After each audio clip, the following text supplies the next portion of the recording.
하나님 말씀입니다. 하나님 말씀은 마태복음 7장 7절로 11절까지의 말씀입니다. 마태복음 7장 7절로 11절까지의 말씀 함께 봉독하시겠습니다.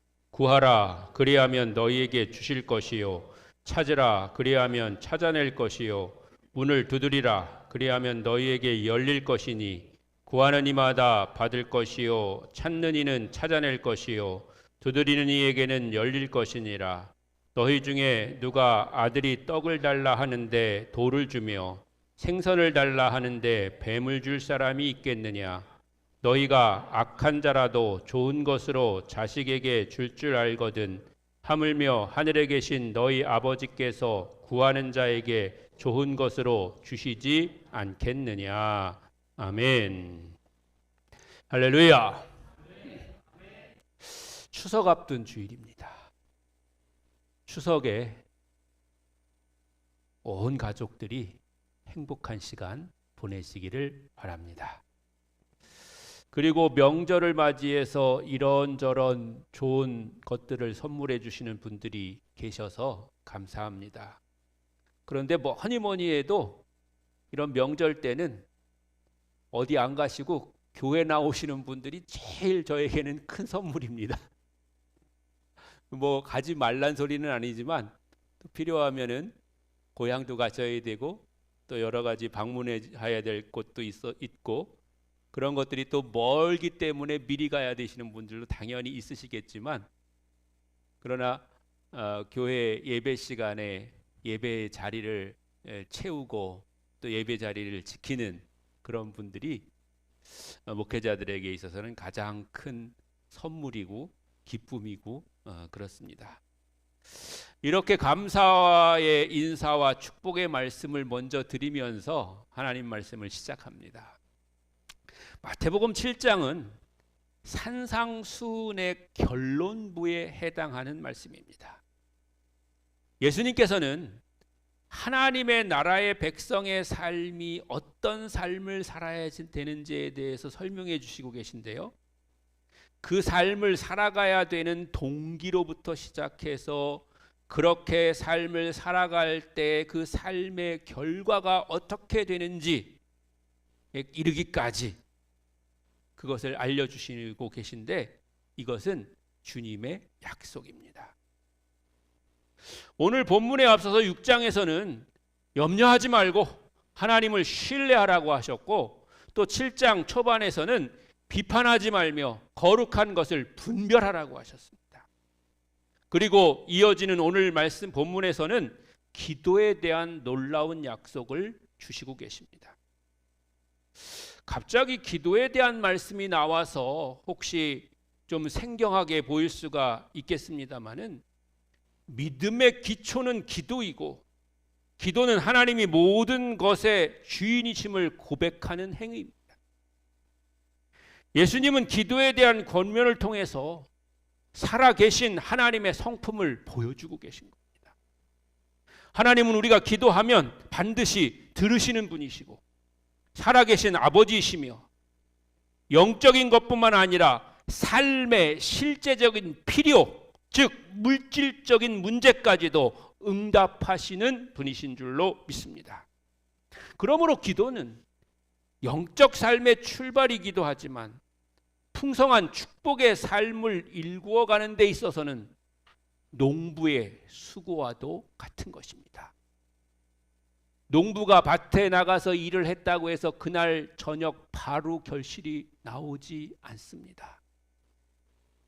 어떤 것은 한 달, 어떤 것은 3개월, 어떤 것은 10개월, 이렇게 긴 시간을 기다려야지만이 결실을 얻을 수가 있는 것이죠. 그렇기 때문에 농부의 수고는 금방 그 결실로, 열매로, 결과로 나타나지 않는 것처럼 우리의 기도도 그렇고 우리의 믿음도 그렇다고 하는 것입니다. 예수님 당시에 유대 사회는 율법 중심의 종교 형식에 치우쳐 있었습니다. 하나님은 멀리 계시는 존재로 여겨졌고 바리새인들은 형식적인 기도를 강조하면서 기도의 본질을 놓치곤 했습니다. 백성들은 종종 생각하기를 하나님이 과연 내 기도를 들으실까? 아니면 내가 뭘 잘못해서 복을 못 받는 건가? 또 뭔 잘못이 분명히 있지는 않을까? 라고 하는 그런 불안감에 빠져 있었습니다. 즉 지도자들은 영적 교만으로 타락해 있었고 일반 백성들은 죄책감으로 하나님의 풍성한 사랑을 받아 누리지 못했다는 겁니다. 영적인 것뿐만 아니라 실제적인 삶 속에서도 나는 안 된다 라고 하는 그런 패배감과 죄책감이 하나님을 사랑 많으신 아버지가 아닌 엄격하고 멀리 계셔가지고 잘 만날 수 없는, 또 때로는 나에게 관심이 없는 그런 분으로 오해하게 만듭니다. 이것은 우리 가정에서도 마찬가지입니다. 부모와 자녀가 오해하고 불신하는 경우가 생길 수가 있습니다. 말을 안 해서 오해가 되기도 하고 어떤 때는 말을 해서 오해가 되기도 합니다. 오해가 되는 것은 그러나 때로는 어쩔 수 없을 수도 있습니다. 자연스러운 현상일 수도 있습니다. 왜냐하면 우리가 흔히 말하는 것처럼 우리 속에서 나온 그런 자식들도 내 맘 같지 않고 또 나를 다 알지 못하고, 물론 부모가 자식을 더 잘 알긴 하겠지만 그럼에도 불구하고 품 안의 자식이라고 품 안에 있을 때는 뭐 아픈지 배고픈지 뭐 모든 걸 다 알지만 떠나고 나면, 품에서 떠나고 나면 그런 거를 다 알 수가 없는 거죠. 그래서 오해하게도 되고 또 그래서 때로는 멀어지기도 하고, 그래서 더 나아가서는 갈등을 하기도 하는 것이죠. 그래서 우리는 그런 것들을 회복하기 위해서 애써야 되고 또 때로는 노력도 필요한 겁니다. 이번에 명절을 맞이해서 가족들이 다 모이시게 될 텐데요. 가족들 간에 서로 거리감을 좁히며 때로는 그 안에 숨겨진 사랑을 발견하고, 문제를 해결하는 것도 중요하지만 그 안에 있는 사랑을 발견하는 것도 중요합니다. 사랑을 발견하면서 더욱더 친밀하게 가족의 관계가 회복되는 복된 시간 되시기를 주의 이름으로 간절히 축원합니다. 그래서 예수님은 경직된 당시의 백성들에게 또 하나님의 사랑과 가족의 사랑을 오해하고 있는 그 우리들에게 선언하고 계십니다. 구하라 주실 것이요, 찾으라 찾을 것이요, 두드려라 열릴 것이니라. 이 말씀이 바로 복음입니다. 하나님은 무관심한 존재가 아니고 응답하시고 채우시는 사랑의 아버지이심을 예수님께서 층히 증언하고 계신 겁니다. 하나님은 기도에 응답하시는 아버지이십니다. 본문 7절에서 예수님은 세 가지 동사를 사용합니다. 구하라, 찾으라, 두드리라.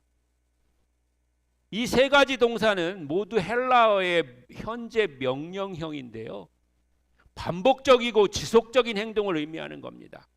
즉, 한 번 기도하고 끝내라는 것이 아니라 계속해서 끈기 있게 구하라는 뜻입니다. 하나님은 우리가 단순히 겉으로 기도하는 모양이나 일시적인 필요를 위한 기도를 원하시는 것이 아닙니다. 하나님은 당신을 신뢰하면서 지속적으로 교제하며 기도하는 것을 기뻐하십니다. 우리가 하나님께 구하는 것은 그분이 신실하시며 모든 인간의 근본이시고 전부라는 사실을 믿고 나아가는 것입니다. 혹시 안 들어주시면 어쩌나? 하나님이 내 기도 소리를 들으시기나 하실까? 나 같은 거를 기억하고나 계실까?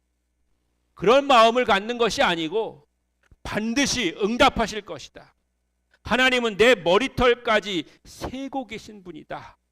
라는 그런 믿음으로 기도해야 될 줄로 믿습니다. 예수님은 약속하십니다. 구하는 자마다 받을 것이요, 찾는 이는 찾을 것이요, 두드리는 이에게 열릴 것이니라. 이것은 단순히 가능성이 아닙니다. 그렇게 될 수도 있다는 것이 아니고 반드시 그렇게 주어질 것이라고 하는 확실한 약속인 줄로 믿습니다. 응답은 우리의 자격이나 또는 우리의 성과에 달려있는 것이 아니라 하나님의 선하신 성품에 달려있는 겁니다. 조금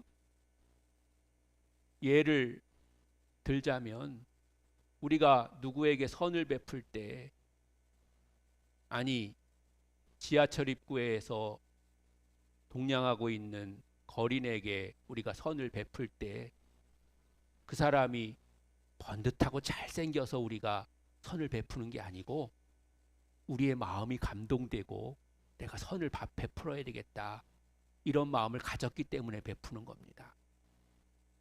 그와 마찬가지로 하나님도 우리가 잘생기고 또 뭔가를 성과를 많이 냈고 그래서 우리를 하나님 축복하시는 게 아니라, 축복하시는 것은 하나님의 선한 뜻이고 하나님의 사랑이고 또 하나님의 성품 중에 하나인 줄로 믿습니다. 그러므로 우리는 주님 앞에 구할 때 응답받게 되고 주의 복을 받게 될 줄로 믿습니다. 하나님은 멀리 계신 재판관이 아니라 우리의 다정하신 아버지이십니다. 그분은 우리의 음성에 귀를 기울이시며 우리의 눈물을 기억하시며 우리의 필요를 아시는 분이십니다. 기도의 능력은 우리에게서 나오는 게 아닙니다. 응답은 하나님께 달려있는 것입니다. 그러므로 오늘 우리는 더 이상 기도하는 것을 두려워하거나 망설일 이유가 없습니다. 아니, 오히려 우리가 연약하기 때문에, 부족하기 때문에, 또는 죄가 많기 때문에 기도해야 되는 겁니다. 담대히 하나님 앞에 나아가십시오. 하나님은 반드시 응답해 주실 줄로 믿습니다. 응답을 약속하시고 기다리시는 하나님께 기도하시기를, 구하시기를, 응답받으시기를 주의 이름으로 간절히 축원합니다. 하나님은 좋은 것으로 응답하시는 분이십니다. 예수님은 9절부터 한 가지 비유를 통해서 하나님이 어떤 분이신지를 구체적으로 설명하고 계십니다. 너희 중에 누가 아들이 떡을 달라 하면 돌을 주며 생선을 달라 하면 뱀을 주겠느냐? 당시 유대의 빵은 작고 둥글어서 돌처럼 보였고 구운 생선은 뱀과 비슷해 보였습니다. 그러나 돌은 먹을 수가 없는 것이고 뱀은 위험한 것입니다. 예수님은 이렇게 말씀하십니다. 너희가 악할지라도 자녀에게 좋은 것을 줄 알거든 하물며 하늘에 계신 너희 아버지께서 구하는 자에게 얼마나 더 좋은 것을 주시지 않겠느냐. 11절의 핵심은 좋은 것입니다. 헬라어로는 아가데인데 단지 영적인 선물만이 아니라 하나님 보시기에 유익하고 필요한 모든 것을 포함하는 것입니다. 우리에게 평안을 주고 지혜를 주고 보호해 주며 삶을 지속하게 하는 모든 공급이 다 이 좋은 것에 포함되는 겁니다. 하나님은 우리의 필요를 따라서 가장 적절한 때에 가장 유익한 방법으로 허락해 주시는 줄로 믿습니다. 우리의 욕심이 아니라 하나님의 선하신 기준에 따라서 응답하시는 겁니다. 때로는 우리가 원하는 것을 바로 주시지도 않지만 시간이 지나고 나서 보면 하나님이 항상 더 좋은 것으로 나를 채워주셨다 하는 것을 깨닫게 됩니다. 여러분, 기도를 통해서 하나님 앞에 나가십시오. 그리고 기억하십시오. 하나님은 응답하시되 언제나 최선의 것으로, 최상의 것으로 우리에게 응답해 주시는 줄로 믿습니다. 하나님의 응답에는 물질도 예외가 아닙니다. 우리는 종종 이렇게 생각합니다. 하나님은 내 영혼을 돌보시고 내 마음을 편안하게 해주시고 또 기쁨을 주시고 그런 거지. 하나님이 나를 먹여 살리고 생활에서 나타나는 문제는 내가 해결해야지. 그걸 뭐 하나님이 그런 것까지 다 하시나. 이렇게 생각할 수가 있는데 이것은 성경적인 생각이 아닙니다. 시편 34편 10절을 보십시오. 젊은 사자는 궁핍하여 줄일지라도 여호와를 찾는 모든 사람에게 좋은 것을 풍족하게 주시리라. 아멘. 젊은 사자는 강하고 능력 있는 존재를 의미합니다. 그러나 그 젊은 사자도 굶어 죽는 경우가 있습니다. 그 텔레비전 프로그램 보면 사자가 뭐 용감스럽게 용맹하게 다른 짐승들을 추격해가지고 잡아먹고 그러잖아요.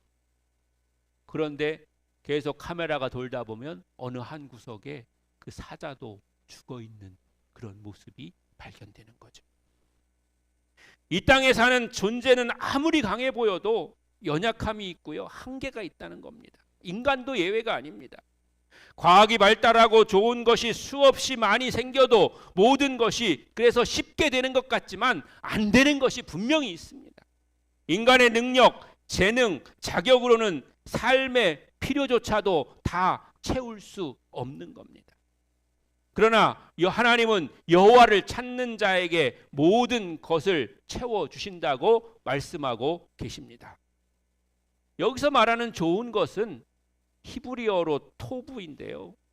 풍요, 곡식, 건강, 자녀, 생계, 장수 등 실제적인 복을 가리킬 때 자주 사용하는 단어입니다. 그래서 시편에 나오는 이 토부라는 단어와 좋은 것이라는 단어와 마태복음 7장 11절에 나오는 좋은 것이라는 단어는 동일한 신학적 개념을 가지고 있습니다.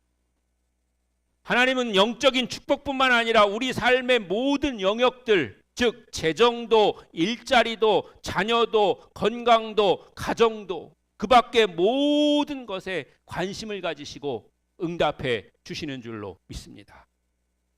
단 여기서 중요한 것은 순서입니다. 여호와를 찾는 자에게 모든 것을 채워주신다는 것입니다.